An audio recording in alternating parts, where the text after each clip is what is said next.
इस मूवी की शुरुआत होती है एक लड़की को दिखाने से जो हमें कहानी सुना रही होती है और ये कहानी होती है उसकी मॉम के बारे में। उसकी कहानी का जो पहला कैरेक्टर होता है वो उसकी मॉम थी जिसका नाम हैना होता है और वो एक यूनिवर्सिटी स्टूडेंट होती है। आज जब वो क्लास ले रही थी तो क्लास में बैठे एक लड़के को देखती है जिसके पास कोई बुक नहीं थी, यहाँ तक कि उसके पास तो स्टूडेंट बैग भी नहीं था, लेकिन वो फिर भी सारा लेक्चर पेज पर नोट कर रहा होता है। हैना को ये लड़का काफी अजीब लगता है क्योंकि वो बिल्कुल अकेला बैठा हुआ था, किसी से कोई बात भी नहीं कर रहा था। फिर जब क्लास खत्म होती है तो वो अपनी अटेंडेंस भी मार्क नहीं करता, जो चीज भी हैना को काफी अजीब लगती है। वो उस लड़के के पीछे पीछे जाती है, कहती है कि आप ऐसा क्यों कर रहे हैं, अगर आप अटेंडेंस नहीं देंगे तो इसका असर आपके ग्रेड्स पर पड़ सकता है। वो लड़का कहता है कि मुझे इस बात की कोई टेंशन नहीं है क्योंकि मैंने यूनिवर्सिटी में एडमिशन बस टाइम पास के लिए ही लिया था, हो सकता है कल से मैं यूनिवर्सिटी भी ना आऊँ। इतना बोलकर वो जाने लगा। हैना को कोई तो बात लगती है उस लड़के में, इसलिए वो गेट तक उसका पीछा करती है, लेकिन जब वो चला गया तो हैना भी चली जाती है। फिर हम पर्सनल हैना के बारे में जान पाते हैं कि वो एक अच्छी और सीधी सादी लड़की है। वो एक होटल में पार्ट टाइम जॉब भी करती है, यानी एट अ टाइम वो पढ़ भी रही है और जॉब भी कर रही है। अगले दिन जब वो क्लास में जाती है तो उसी लड़के के बारे में सोच रही होती है कि आज पता नहीं वो आएगा या नहीं, मुझे उसे उसका कोई कॉन्टेक्ट नंबर ले लेना चाहिए। अभी वो ये सोच रही थी कि वो लड़का आ जाता है। आज ये दोनों एक साथ बैठते हैं और एक ही बुक से पढ़ने लगते हैं। यहाँ हम नोटिस करते हैं कि उसके आने से हैना को काफी अच्छा लग रहा था। अब इसके बाद से दोनों के बीच काफी अच्छी अंडरस्टैंडिंग हो जाती है। वो लड़का हर रोज यूनिवर्सिटी आया करता था, ये साथ बैठते थे, साथ पढ़ते थे, साथ लंच भी करते थे, यानी दोनों का मोस्टली टाइम एक साथ ही गुजर रहा था। वो लड़का नोटिस कर लेता है कि हैना मुझे पसंद करती है। ये बात सच भी थी, हैना उसे पसंद करने लगी थी और अपनी फीलिंग्स को उसके बारे में वो कंट्रोल भी नहीं कर पा रही थी। अगर बात की जाए लड़के की, वो चुपचाप शांत रहता था। उसे देखने से लग रहा था जैसे उसके दिल में कोई राज है, कोई बात है जो वो हैना को बताना तो चाह रहा है लेकिन बता नहीं पा रहा। अब एक दिन दोनों एक खूबसूरत ब्रिज पर जाते हैं जहाँ इनके अलावा और कोई नहीं होता, लेकिन यहाँ आकर लड़के को अजीब लगता है। अब आज वो इस इरादे से आया था कि मैं हैना को सब कुछ सच बता दूंगा, लेकिन यहाँ पहुँचते ही उसकी हिम्मत काम नहीं करती और वो बिना कुछ बोले ही वहाँ से चला जाता है। मगर कुछ समय बाद एक दिन आ ही जाता है ऐसा जब लड़का हैना को अपनी सच्चाई बताने के लिए पूरी तरह से तैयार होता है। हैना उसे कहती है कि बोल भी दो, आखिर तुम क्या कहना चाहते हो। और बस तभी वो लड़का अपने असली रूप में आ जाता है, जो दरअसल एक वुल्फ था, एक वेयरवुल्फ जो आधा इंसान और आधा भेड़िया था। मगर उसे देखकर हैना डरती नहीं बल्कि उसे एक्सेप्ट कर लेती है। वो कहती है मैं फिर भी तुम्हें पसंद करती हूँ, मुझे तुम्हारे इस रूप से कोई फर्क नहीं पड़ता। जिसके बाद ये दोनों फिर से एक साथ टाइम स्पेंड करते हैं। अब वो लड़का हैना से काफी इम्प्रेस होता है क्योंकि उसे लग रहा था कि मेरी सच्चाई जाने के बाद हैना डर जाएगी और मुझे छोड़ के चली जाएगी, लेकिन इसने मुझे इस रूप में भी अपनाया, जिसका मतलब था कि हैना दिल की बहुत अच्छी लड़की है। जब ये दोनों लंच कर रहे थे तो वो लड़का हैना को बताता है कि बेशक हम वुल्फ होते हैं लेकिन हम ये बात अच्छे से जानते हैं कि कब इंसान रहना है और कब वुल्फ में ट्रांसफॉर्म होना है। और रही बात तुम्हारी, तुम मेरे साथ बिल्कुल सेफ हो, तुम्हें मुझसे कभी कोई खतरा नहीं होगा, क्योंकि बेशक वुल्फ्स को इंसानों का मांस खाना पसंद होता है लेकिन मुझे खुद पर कंट्रोल है। मैं वादा करता हूँ कि तुम्हें कभी कोई नुकसान नहीं पहुँचाऊंगा। कुछ दिन के बाद दिखाया जाता है कि ये दोनों शादी कर लेती हैं। इनका बहुत अच्छा कपल बन जाता है और ये हंसी खुशी अपनी जिंदगी गुजारने लगती है। कुछ समय बाद हैना प्रेग्नेंट हो जाती है। इनकी क्यूट सी प्यारी सी बेटी होती है जिसका नाम ये लोग यूकी रखते हैं। यूकी वही लड़की जो हमें अपनी मॉम की कहानी सुना रही है, उसकी मॉम यानी हैना की। अब ऐसे कुछ साल और गुजर जाते हैं। हैना और वुल्फ लड़का अपनी बेटी यूकी के साथ बहुत अच्छे से रह रहे थे। फिर इनका बेटा भी होता है, लेकिन एक दिन अचानक हैना को खबर मिलती है कि उसके हस्बैंड की मृत्यु हो गई है। पता चलता है कि वो शिकार कर रहा था, जख्मी हो गया फिर और मारा गया, जो सुनकर हैना पूरी तरह से टूट जाती है। हैना जब उस जगह पर पहुंचती है तो उसने देखा कि क्लीनिंग सोसाइटी के लोग उस वुल्फ लड़के को लेने आए हैं, लेकिन हैना उनसे रिक्वेस्ट करती है कि प्लीज मेरे हस्बैंड को मुझे दे दो। ये बात उसके दिल में थी, वो तो उन्हें ये कह रही थी कि इस वुल्फ को मुझे दे दो, लेकिन वो हैना को वुल्फ नहीं देती बल्कि उसे धक्का देकर वहाँ से चले जाते हैं। और अब हैना पूरी तरह से टूट जाती है। वो अपने दुख भरी जिंदगी गुजार रही थी क्योंकि उसका प्यार, उसका पति इस दुनिया में नहीं रहा था। अब उस बेचारी को अकेले ही अपने दोनों मासूम बच्चों को पालना था, मगर क्योंकि हैना खुद इंसान थी तो उसके लिए इन दोनों वुल्फ चिल्ड्रन को पालना बहुत मुश्किल हो रहा था। जैसे कि जब इन्हें गुस्सा आता था तो ये अपने बाप की तरह वुल्फ में कन्वर्ट हो जाते थे, क्योंकि अभी छोटे थे तो इन्हें खुद पर कंट्रोल भी नहीं था, साथ ही उन्हें भूख भी बहुत ज्यादा लगती थी। अब हैना सिंगल मॉम थी तो इन बच्चों को अकेले पालने के लिए उसे बहुत मेहनत करनी पड़ रही थी। अब एक दिन कुछ लोग हैना के घर आते हैं। वो हैना को कहते हैं कि आपके बच्चों को अभी तक एक भी वैक्सीन नहीं नहीं लगी, बेहतर होगा कि आप लगवा ले उन्हें। लेकिन हैना उनकी बात को टालकर वहाँ से भेज देती है, क्योंकि वो जानती थी कि बच्चे क्योंकि वुल्फ हैं तो कभी भी अपने असली रूप में आ सकते हैं और ये काम उसके लिए बहुत रिस्की हो जाएगा अगर इस बारे में किसी को पता चल गया तो। लेकिन इस तरह बच्चों को छुपाते छुपाते वो तंग आ गई थी, इसलिए फैसला करती है कि हम इस जगह को छोड़कर दूर दराज किसी जंगल के पास वाली जगह पर शिफ्ट हो जाएंगे, क्योंकि वहाँ ज्यादा लोग नहीं रहते थे। इसलिए कुछ ही दिन के बाद इस जंगल के पास एक घर में शिफ्ट हो जाते हैं। मगर जो घर ये लेते हैं वो काफी पुराना टूटा हुआ था, लेकिन हैना साथ साथ उसे ठीक कर रही थी। पर उसके दोनों बच्चे इस जगह पर आकर बहुत खुश होते हैं, क्योंकि वुल्फ्स को तो वैसे भी नेचर काफी पसंद होती है और ये जगह वाइल्ड नेचर थी तो इनके लिए किसी जन्नत से कम नहीं थी। हैना यहाँ आकर भी बहुत मेहनत करती थी, यानी साथ साथ जॉब भी और घर को भी रिपेयर कर रही थी। एक अच्छी माँ भी थी, क्योंकि कभी भी अपने बच्चों को भूखा रहने नहीं देती थी। वो सोचती है कि मेरे पास क्योंकि इतनी सारी जमीन है तो क्यों ना मैं यहाँ खेती करूँ, यानी फल और सब्जियाँ उगाऊं। प्लांट्स वाली वो एक किताब खरीदती है, उसके अंदर लिखी गई चीजों को पढ़ के वो ये काम करने लगी थी, यानी स्टेप बाय स्टेप सीखती है कि कैसे फल और सब्जियां उगानी है। सबसे पहले वो गोभी उगाने की कोशिश करती है, लेकिन वो फसल खराब हो जाती है। इसी तरह और भी कई सारी सब्जियां उगाने की कोशिश करती है, लेकिन कोई भी फसल नहीं उग पाती, जिस वजह से हैना काफी परेशान हो जाती है। अब ऐसे करते करते कुछ समय गुजर जाता है। हैना हर रोज मेहनत करती, फिर भी सब्जियां और फल उगाने की कोशिश उसने नहीं छोड़ी। अब एक दिन एक बूढ़ा आदमी वहाँ से गुजर रहा होता है। वो हैना को मेहनत करते हुए देखकर काफी खुश हो जाता है। वो हैना की मदद भी करता है, उसे पुराने ट्रेडिशनल तरीके सिखाता है कि किस तरह अच्छी खेती की जाती है, और इस तरह हैना बहुत अच्छे से सीखती है और करती भी है। ऐसे भी आसपास के और भी कई सारे लोग उसे जानने लगते हैं, उसकी मदद करते हैं, और अब तो आसपास की सारी औरतें भी उसे मिलने आया करती थी और इन सब की काफी अच्छी अंडरस्टैंडिंग हो जाती है।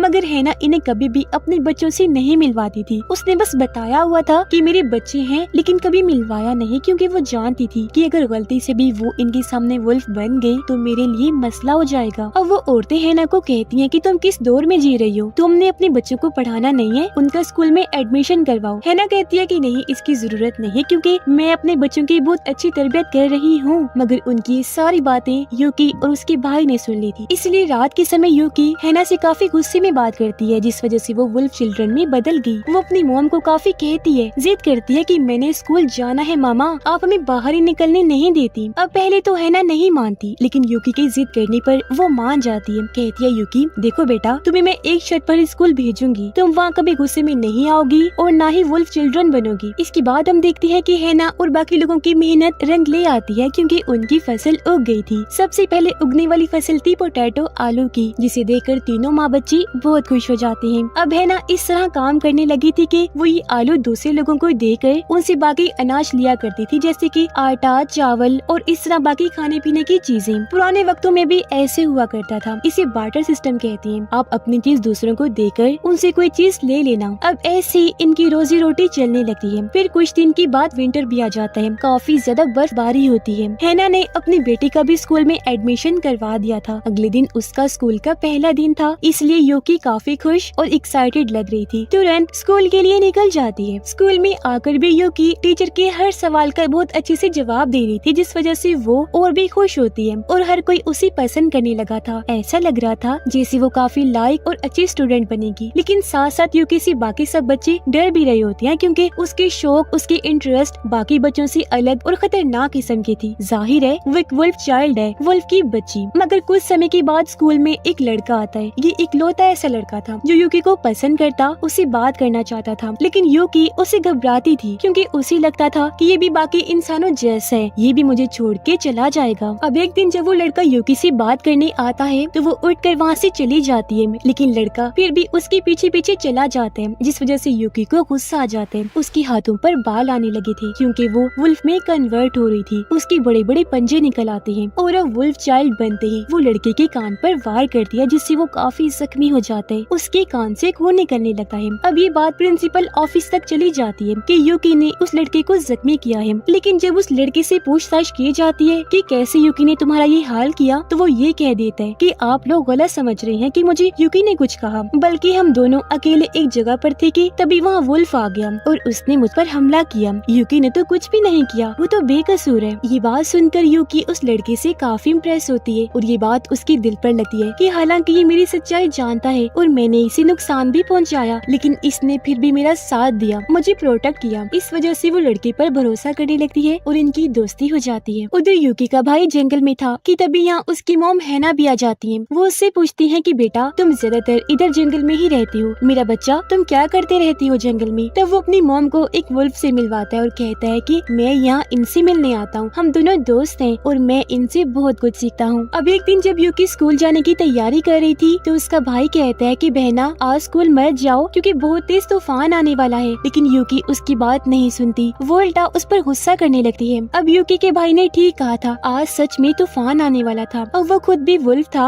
और उसकी दोस्ती भी उस बड़ी वुल्फ से थी। और वुल्फ को तो पहले ही मौसम के बारे में पता चल जाता है कि कब मौसम कैसा रहेगा, यानी कब तूफान आने वाला है। अब यूकी स्कूल पहुँच तो जाती है लेकिन उसके भाई के कहे मुताबिक काफी तेज तूफान आ जाता है। सब पेरेंट्स अपने बच्चों को लेने आ जाते हैं। तब हैना भी अपने बेटे को कहती है चलो हम भी तुरंत स्कूल चलते हैं यूकी को लेने के लिए, लेकिन हैना का बेटा उनसे पहले ही जंगल की तरफ निकल जाता है क्योंकि उसे वहाँ रहना ही पसंद था। पर अब ये बात हैना को पसंद नहीं आ रही थी, वो उसे काफी आवाजें लगाती है लेकिन वो काफी दूर निकल चुका था। उधर स्कूल में बाकी सब तो चले जाते हैं लेकिन यूकी और बस उसका वो दोस्त ही रह जाते हैं। काफी तेज तूफान और बारिश आ रही होती है। यहाँ यूकी उसके सामने अपने असली रूप में आ जाती है लेकिन वो लड़का उसे जरा भी नहीं डरता। कहता है मैं शुरू से जानता था कि यूकी तुम एक वुल्फ चाइल्ड हो, मगर मैं तुमसे डरता नहीं हूँ। मैंने तुम्हें समझने की कोशिश की और मैं इसमें सफल रहा। उधर हैना अपने बेटे को ढूंढते हुए आगे बढ़ रही थी पर तेज बारिश की वजह से उसे काफी मुश्किल पेश आ रही थी। अब एक जगह बहुत सारा पानी होने की वजह से हैना का पैर फिसल गया और अब वो नीचे गिरकर बेहोश हो जाती है। तभी हैना को एक सपना आया जिसमें उसका पति यानी वो वुल्फ आ जाता है। दोनों एक दूसरे को गले से लगा लेते हैं और बहुत खुश थी। हैना का पति कहता है हैना I am proud of you, मुझे फख्र है कि तुम मेरी पत्नी बनी हो क्योंकि तुम मेरे बच्चों की बहुत अच्छी परवरिश कर रही हो, उनकी देखभाल कर रही हो जो और कोई औरत नहीं कर सकती थी। अब हैना सपने में भी अपने बेटे के लिए परेशान हो रही होती है, जो बात वो अपने पति को भी बताती है कि हमारा बेटा अक्सर नेचर यानी जंगल में निकल जाता है, मेरी एक नहीं सुनता। अब इस बात के लिए भी उसका पति हैना को तसल्ली देता है कि तुम परेशान ना हुआ करो क्योंकि वो मेरा बेटा है, एक वुल्फ का बच्चा है, वुल्फ चाइल्ड है तो उसे नेचर जंगल में जाना तो पसंद होगा ना। वो जो कर रहा है ठीक कर रहा है, उसे करने दो, आखिर उसे कैसे शौक नहीं होगा जंगल में जाने का, आप चिंता न किया करिए। अब तभी हैना का बेटा उसके पास आता है और अपनी बेहोश माँ को कंधे पर उठाकर वहाँ से एक सुरक्षित जगह पर ले आता है। फिर वो सामने की चोटी पर जाकर जोर से दहाड़ता है, यानी वो वुल्फ की तरह हाउल करता है, जो देखकर उसकी मॉम की आंख खुल गई और वो उसे हाउल करते हुए देखकर इमोशनल हो जाती हैं। उनकी आंखों में आंसू आ जाते हैं। वो अपने पति वुल्फ को याद करते हुए कहती हैं कि मेरा बच्चा तो अपने बाप पर गया है, मैं बिला वजह परेशान हो रही थी, इसे रोक रही थी, ये तो एक वुल्फ है, मेरा वुल्फ चाइल्ड। इसके बाद हम देखते हैं कि यूकी का स्कूल कंप्लीट हो गया है। फिर हायर स्टडी के लिए वो दूसरी कंट्री में चली जाती है, जबकि हैना और उसका बेटा घर में एक साथ अकेले रहते थे। मगर क्योंकि अब वो काफी बड़ा हो गया था इसलिए वो अब पहले से भी ज्यादा अपना समय जंगल में गुजारता था और अक्सर अपने बाप की तरह हाउल करता रहता था। घर में हैना अकेली रहती, हर समय अपने हस्बैंड की तस्वीर देखकर उसे याद करती रहती थी। वो ये सोचकर स्माइल करने लगती है कि मेरे पति मुझसे दूर नहीं बल्कि हमेशा मेरे साथ हैं, उनकी आत्मा हर पल मेरे आस पास ही है, उनकी यादें और दुआएं हमेशा के लिए मेरे साथ हैं। साथ ही वो अपने बेटे को भी बढ़ता हुआ देख रही थी जो बिल्कुल अपने बाप पर गया था। हैना सोचती है कि ये अपने बाप की तरह बनेगा और हर बार उसकी हाउल करने पर बहुत खुश होती है। और कुछ इस तरह से शानदार स्टोरी इधर ही खत्म हो जाती है। उम्मीद करते हैं कि स्टोरी आपको पसंद आई होगी। कमेंट बॉक्स में लाजमी बताइएगा। And finally thanks for watching.